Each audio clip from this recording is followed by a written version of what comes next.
请问台南做16岁，除了感谢亲娘妈的保庇以外，啊，伫咧古早吼，佫有啥物重要的意义咧？台南人，好，台南。啊，你有做16岁无？无做，你无做啊？还是要继承厝内面的事业？系啊，亲娘妈可能是甲亲娘妈吼，感觉是死啊。是甲爱情较有关系。亲娘妈是保庇嫁继承厝内底的事业，你着爱看老爸老母袂放无。哦，这是重点，对。而且做16岁，你有听过无？较早16岁就让娶某生系啊，哦，嘛16岁就在嫁人啊，当大人，对啊，当大人啊，所以想起来可能是应该是。对啊，年龄。这是台南的事，好落啊吼，风俗，风俗。好来哦，好来，确定哦，确定啊，好来答案是。 ，C，对哦，机会来啊！机会来了，机会啊呢？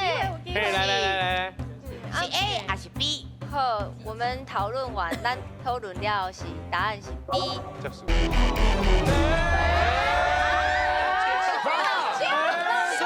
以我是去互台南买新闻便宜的咯。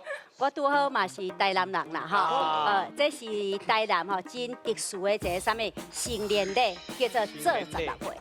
这听讲是对清朝时代哈，咱的府城哈，迄代遐有一个叫做五条港，就是有5条运河哈。啊，迄代遐有真侪啥，咧做进出口行李的这航高，航高就是那个批发商进出口商哈，对啊，所以迄个需要真侪啥工人甲伊搬货嘛，所以就有真侪人会去迄个码头做苦力，当苦力去做苦力啊，所以有真侪囡仔吼去遐做苦力吼，啊到趁钱吼，甲厝里小天嘛吼，啊，毋过迄囡仔讲吼，敢会当领偌济钱？一半的薪水，比如讲人也1000，伊就敢500尔，吼，所以吼，若到迄个16岁哦，伊才会当啦领全薪，才会当领甲1000。所以若爸母伊的囡仔若16岁哦，伊得请工头啦，亲戚朋友都请因兜，甲伊讲啥，阮囝16岁啊，即摆还全薪啊，袂使讲还一半的薪水哦，所以这最重要的哦。